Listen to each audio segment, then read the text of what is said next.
Umat Muhammad, khususnya orang-orang Islam, pada hari ini untuk kita sama-sama menyahut panggilan Nabi besar Muhammad sallallahu alaihi wasallam bahawa kita tidak boleh duduk diam apabila ada provokasi. Kita tak boleh juga duduk sebagai defense saja, sekali-sekala kita kena offense juga. Jadi dalam perkara ini, untuk makluman sidang hadirin sekalian, bahawa kita lihat negara kita ini, wajah masa depan negara kita ini dalam bentuk apa saja kita lihat, kita orang-orang Melayu, khususnya orang Islam, ketinggalan dalam banyak hal.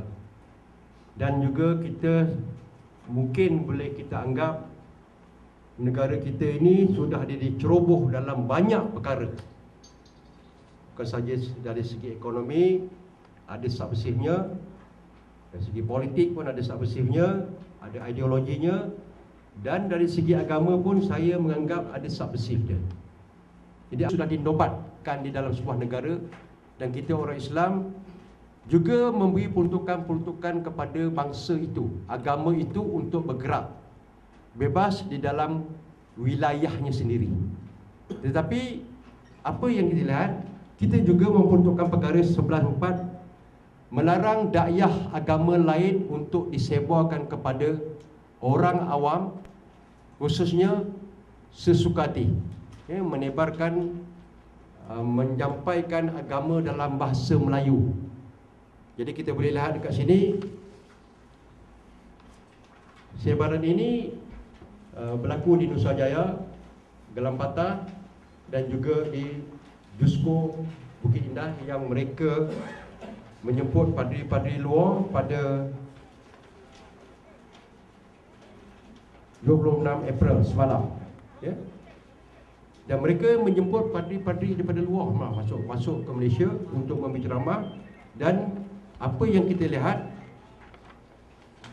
pelanggaran dalam perkara 11.4, dakwah agama lain melarang mereka menyampaikan ceramah dalam bahasa Melayu dan juga membuat risalah dalam bahasa Melayu dan menyebarkan kepada orang awam. Jadi apa kita lihat di sini, anda dijemput di sini 14 April. Kenapa dia tak tulis you are invited? Kenapa dia tulis anda dijemput?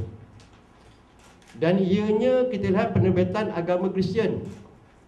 Dan perkara ini kita lihat printed in Japan. Kenapa dia tak print dekat Malaysia? Ini jadi satu kemiskinan kepada kita sebenarnya. Jadi kita perlu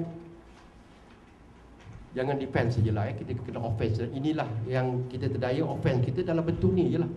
Mereka buat, kita tukang cerita, tukang tulis, tukang gambarkan apa yang kita sedang buat sekarang ini. Jadi kita nampak kelemahan kita, kita minta. Bukan itu saja, kita minta pihak KDN, JAKIM, Jabatan Agama seluruh negara supaya prihatin, peka dan ambil berat soal ini. Pasal kalau kita anggap dalam masyarakat majmuk atau kelompok-kelompok tertentu, yang paling kita khawatiri adalah subversif. Jadi kalau subversif ni kita tak dalami dalam soal-soal ekonomi dan agama, maka kita boleh lihat hancur sebuah negara, lebur sebuah negara adalah kerana perpecahan kita sama kita dalam agama itu sendiri. Jadi pada hari ini, marilah kita minta kepada kerajaan, khususnya pihak PBT,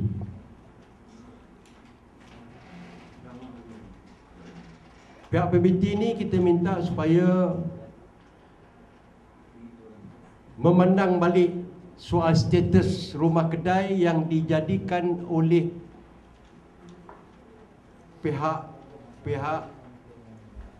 yang mengumpul kader-kader dia untuk dibentuk menjadi missionary, bagaikan pendakwah lah pada kita, supaya kerajaan semak balik status rumah kedai. Adakah mereka ini, setiap rumah kedai boleh dijadikan tempat ibadah ataupun gereja, dan kita kena minta kerajaan siasat, kenapakah terlampau banyak sangat gereja? Bila ada saja taman perumahan, kita ada rumah kedai, kita boleh perhati banyak sangat gereja yang tumbuh macam cendawan busut. Dan di luar saja tu susah kita ceritalah, di pangkal pokok, di mana-mana itu susah ceritalah ya. Tetapi di rumah-rumah kedai. Jadi kita minta kerajaan lah supaya peka dan ambil perhatian. Pihak kerajaan tempatan kita juga minta supaya review baliklah, kan, sama ada memang ada satu akta atau clause yang boleh membenarkan rumah kedai dijadikan tempat ibadah dan juga gereja.